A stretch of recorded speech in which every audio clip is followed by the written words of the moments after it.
กราบทักทายสบายดีสบายดีสบายดีสบายดีและสวัสดีพ่อแม่พี่น้องโมสกูสุกคนเนาะพบพอกับครูอรดาและกะน้องๆอันนี้ซื้ออย่างซื้อจิงหัวซื้อเจินห่วงเนาะยุงเฮียนคือเจินห่วงซื้อลิ้นซื้อจีหอมีหลายคนยังอ่า เว้าแล้วก็แชทมาถามครูออแล้วก็คอมเมนต์ถามว่าน้องซื้อหยังเนาะซื้อเจินฮ้วงก็ได้หรือว่าจิฮ้อก็ได้เนาะเป็นคนชนเผ่าอักขะฮ้อการเว้าของน้องอาจจะบ่ค่อยแจ้งปานใดหั้นนะทุกคนเนาะแล้วก็เราเว้าภาษาลาวสำเนียงบ่ค่อยได้ปานใดคือครูออเนาะครูออก็เป็นคนชนเผ่าแล้วก็พิมพ์ก็คนชนเผ่าแนะนำชื่อก่อน สบายดีน้องเอซื้อนางพิมพ์ซื้อพิมพ์เนาะเป็นคนชนเผ่าคือชนเผ่าอย่างชนเผ่ากุมุชนเผ่าคือผู้ออเนาะชนเผ่ากุมุพิมพ์บอกว่าหนึ่งภาษาโอ้พิมพ์หนึ่งอืมแต่ว่าต่างสำเนียงเนาะพิมพ์เนาะนั่นนี่ฮะแหละเป็นคนชนเผ่าเดียวหลักสำเนียงกันอย่างต่างกันเนาะทุกคนคือคลิปนี้เราจะมาตอบคำถามเนาะ FC ฝั่งไทยที่ว่าอยากรู้ความรู้สึกของน้องๆแล้วก็มาตอบคอมเมนต์มาตอบข้อความเนาะทั้งคอมเมนต์แล้วก็ทั้งข้อความส่งมาทาง LINE เนาะทุกคนแล้วก็อยากรู้ว่าน้องๆรู้สึกแนวใดที่ได้ไปนำครูออหั้นน่ะเนาะแล้วครูออจะมาถามน้องๆว่ารู้สึกแนวใดเนาะ ฝากทุกคนเนาะอย่าลืมกดติดตามกดกระดิ่งแจ้งเตือนทั้งหมดให้ครัวเดเพื่อจะบ่ได้พลาดคลิปต่อไปเนาะอย่าลืมกดไลค์กดแชร์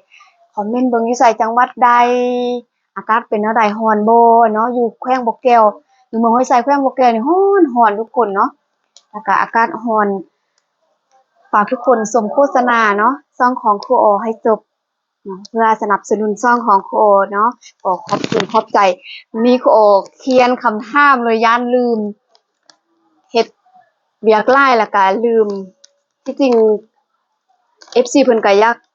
พี่ๆอ้ายๆเอื้อยๆเพิ่นก็อยากฮู้เนาะว่าน้องๆเพิ่นมีความรู้สึกแนวใดอ่าพวกก็บ่ทันมาตอบบางคอมเมนต์ออกก็ตอบบางคอมเมนต์ก็บ่ทันได้ตอบเนาะอ่าอาจารย์สิถามพวกน้องเด้อพิมพ์กับเจินฮ้วงผู้ใดสิตอบก่อนน้องพิมพ์ตอบก่อนเนาะบ่แม่นอาจารย์สิเลยเด้อจะว่าน้องตอบ เอาพิมพ์ตอบก่อนก็ได้ความรู้สึกอ่าอาจารย์สิถามแล้วให้พิมพ์ตอบก่อนแล้วก็จินฮ้วงก็ตอบเด้อถ้าบ่เข้าใจก็ถามคืนเด้อคำถามความรู้สึกตอนที่เห็นอาจารย์ไปเที่ยวฝั่งไทยแล้วอาจารย์มักลงคลิปลงรูปแล้วพวกน้องมักมาถามอาจารย์นะอาจารย์อยู่ไสอาจารย์ไปเที่ยวน่ะอาจารย์เที่ยวอยู่ไสน่ะอันนั้นแหละบ่อนอาจารย์ไปเที่ยวอันนั้นคือประเทศไทยอ่าพิมพ์บ่สำบายเด้อ เป็นไอเดี๋ยวให้เจนห่วงตอบก่อนเนาะอ่าแล้วน้องรู้สึกแนวใดรู้สึกว่าประเทศไทยเป็นแนวใดตอนที่น้องเห็นอาจารย์ไปเที่ยวฝั่งไทยหั่นน้องรู้สึกดีใจแล้วก็อยู่ไทยสะอาดบ่มีขี้เหงื่อตอนที่น้องเห็นอาจารย์ไปเที่ยวแต่น้องบ่ได้ไปเทื่อน้องรู้สึกแนวใดก่อนที่ว่าน้องสิได้ไปหั่นน่ะแต่น้องเห็นอาจารย์ไปแล้วอาจารย์ถ่ายคลิปหั่นน่ะน้องเห็นอาจารย์ไปเที่ยวแล้วน้องรู้สึกแนวใด รู้สึกอยากไปรู้สึกอยากไปโอ้รู้สึกอยากไป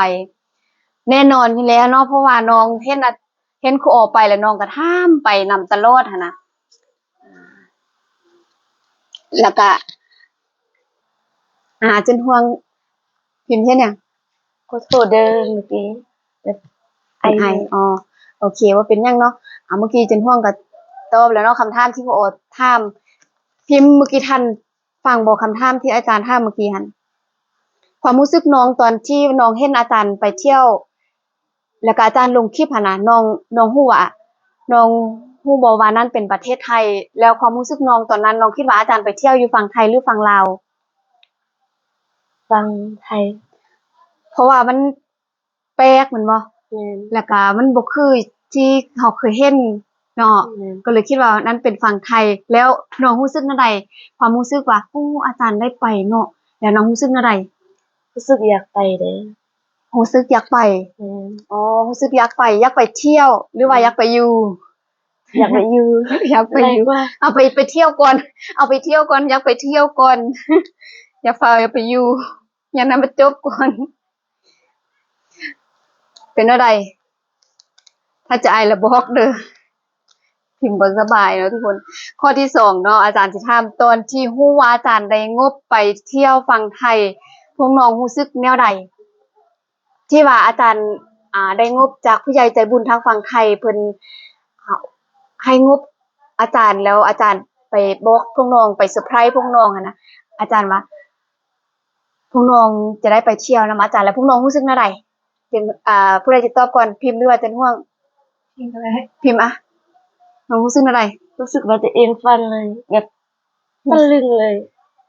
รู้สึกว่ามันความฝันอยู่แบบตะลึง คิดว่าตัวเองฝัน ยังอึ้งอยู่แบบฮะบ่แม่นติแบบนี้ติ แม่น อันนี้ความรู้สึกน้องเนาะ แม่น บ่คิดบ่ฝันว่าตัวเองจะได้มีโอกาสได้ไปเที่ยวประเทศไทย ประมาณนั้นติ แม่น อ๋อจินห่วงเด้ซั่นรู้สึกแนวใดตอนที่อาจารย์บอกว่าได้งบผู้ใหญ่ใจบุญเพิ่นเอางบให้อาจารย์พาพวกน้องไปเที่ยวประเทศไทยแล้วน้องรู้สึกแนวใดบัดนี้ บ่คิดว่าอันผู้ใหญ่ใจบุญฝากงบไปเที่ยวไทย บ่คิดบ่ฝันเลยเนาะยังคิดว่าตัวเองฝันอยู่เนาะ แม่น แล้วหลังจากฮู้ว่ามันความจริงเด้พวกน้องรู้สึกแนวใด รู้สึกดีใจหลาย รู้สึกดีใจหลายตื่นเต้นบ่ ตื่นเต้น อันนี้อยู่นำครัวฮู้ดีสุด ตื่นเต้นจนแบบพอพักนี่จนสั่น อันนี้เนาะจนห่วงกินอยู่นำครูโอเนาะทุกอย่างครูโอสวยน้องค่าใช้จ่ายหยังทุกอย่างเนาะแล้วก็มากินมาอยู่นำครูโอแล้วครูโอก็จะเห็นว่าน้องเป็นแนวใดนะเวลาน้องคิดดื้อครูโอก็เว้าสร้างซ่อนปันกับลูกสาวนี่แหละเนาะทุกคนครูโอก็ฮักคือลูกคือหลานเนาะบ่ได้ลำเอียงเนาะอยู่นำครูโอสอนในสิ่งที่ดีๆแล้วก็ให้แล้วก็ช่วยเท่าที่ครูโอช่วยได้เนาะน้องๆจะฮู้ดีในเรื่องนี้เนาะทุกคนนี่เป็นข้อที่2และข้อที่3ได้ไปเห็นประเทศไทยแล้วรู้สึกแนวใดได้ไปเห็นประเทศไทยแล้วแปลว่าอาจารย์พาไปเหยียบแผ่นดินไทยแบบไปฮอดฝั่งไทยว่าซั่นซะไปเห็นฝั่งไทยแล้วพวกน้องรู้สึกแนวใด อึ้งเลย อึ้งเลย บ่อยากเชื่อสายตาแบบมันงามที่สุดเลย บ่อยากเชื่อสายตาเลย ที่เหยื่อหยังก็บ่มี ที่เหงื่อก็บ่มี ไปแล้วจนบ่อยากกลับ ไปแล้วจนบ่อยากกลับ อันนี้คือความรู้สึกของน้องพิมพ์เนาะแล้วก็แบบว่า ไปแล้วเห็นถนนหนทางแล้วแบบโหบ่มีขี้ฝุ่นแล้วก็บ่มีขี้เหงื่อไปแล้วจนบ่อยากกลับ คือแบบไปบ่อนใดก็อึ้งก็ตะลึง ประมาณนั้นติความรู้สึก แม่นคือเด็กไปโลกแบบ บ่แม่นโลกมนุษย์ไปอีก แม่น หลุดไปอีกโลกหนึง แม่น โอ้โหเนาะอันนี้ก็ความรู้สึกครูโอก็เป็นอันนั้นก็ตอนครูโอไปตอนอาจารย์ไปฟังไทยหั้นนะอาจารย์ก็มีความรู้สึกนั้น อาจารย์ไปแล้วอาจารย์ตะลึงกับถนนหนทางคือแบบอาจารย์จนแบบทางยักษ์ใดมาไว้บ้านเฮาเด้ประมาณนั้นนะโอ้โหเส้นทางเนาะคือแบบ ประทับใจเนาะหลายๆอย่าง แล้วจุดชี้ละบอนที่อาจารย์พาไปเที่ยวหันแล้วน้องรู้สึกแนวใดงามบ่หรือว่าเป็นแนวใดน่าอยากไปอีกบ่หรือว่าบ่อยากไป อยากไป อยากไปยังจื้ออยู่บ่น้องได้ไปเที่ยวอยู่ไสเด้ได้ไปเที่ยวอยู่ไสเด้ ดิตาคาเฟ่กับ วักสีขาว วัดสิข้าวกับวัด ลืม ลืมแล้วจื้อบ่ออกคิดบ่ออกน่ะ เจ้าห่วงคิดออกแต่อันวัดสิข้าว คาเฟ่ ลิตาคาเฟ่ คาเฟ่ แล้วก็สิงปัก บอนสิ่งใหญ่ๆลืมแหละลืมแล้ว แล้วก็บอนใดอีกยังมี วัดห้วยปลาก้างบอนเจนห่วงอยากกิน อ๋อ อ๋อ ที่จริงเลยอยากกินชาไข่มุกตั้งแต่อยู่ห้านอาหารแต่เนาะตอนเฮาไปกินข้าวแล้วแต่พอยังบ่ทันซื้อให้ เป็นไอติ เอาไป บ่ไหวแล้ว อันนี้คือความรู้สึกของน้องพิมพ์และกะน้องเจนห่วง แล้วประทับใจในเมืองไทย มื้อนั้นเฮากลับมาฮอดบ้านจนฮอด9 โมงเนาะ 9 โมงตอนกลางคืนหรือว่า3 ทุ่ม โอ้ยลูกเอ้ยไปเนาะทุกคน คือมื้อนั้นหันซื้อเครื่องให้น้องๆเนาะน้องๆก็ดีใจได้กินหลายสิ่งหลายอย่างที่บ่เคยได้กินแล้วก็ได้เครื่องพร้อมแล้วได้ไปเห็นหลายบอนเนาะได้ไปเที่ยวหลายบอนแล้วก็อ่าจนห่วงบอนใดที่น้องประทับใจที่สุด อยู่วัดสีข้าวกับสิงปักกับอ่าลิต้าคาเฟ่แล้วก็วัดห้วยปลากั้งที่บอนหันอยู่บอนใดน้องประทับใจที่สุด ลิตาคาเฟ่ ลิต้าคาเฟ่อันดับ 1เลยอ่ะ โดย แต่อาจารย์นี้ประทับใจทุกบอนเลย ทุกบอนเลย แต่ว่าอยู่ลิต้าคาเฟ่หันมันเป็นคือแต่เฮาไปอยู่อันเมืองเทพเนาะหลุดออกจากโลกมนุษย์แล้วไปอยู่อ่าเมืองเทพ เมืองเทวดา เมืองนางฟ้าอยู่เนาะคือแบบงามคือนางพิมพ์ไปยืนแบบไปนั่งซึ่งเนาะอยู่ในคลิปหัน เอาไปแล้วก็ไปเที่ยวแล้วก็ไปเบิ่งเห็นนางพิมพ์ไปนั่ง ซึ่งหันอาจารย์จนตกใจ คิดว่ามีหยังมาซิงนางพิมพ์หันนะแล้วก็คือมีหลายคนเนาะยังบ่ฮู้ชื่อน้องหันลองเว้าอีกเบิ่งชื่อหยัง ซื้อเจียงฮัวเรือนจีฮอก็ได้ เนาะทุกคนฟัง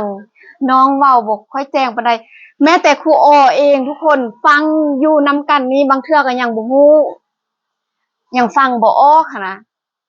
แล้วก็แนวใดก็ค่อยฟังเนาะแล้วก็ค่อยเรียนรู้กันไปนะทุกคนเนาะแล้วก็ครูออก็พยายามสอนน้องปีนี้น้องก็อยู่ม.2 เนาะครอบครัวของน้องก็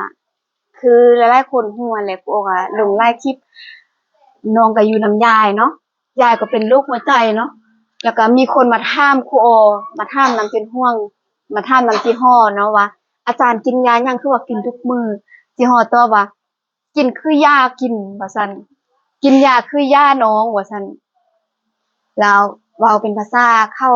ภาษาอาคาแต่ครูออก็ถามน้องเราครูออก็บ่เข้าใจคือกันภาษาเนาะครูออก็บ่ฮู้ภาษาอาคา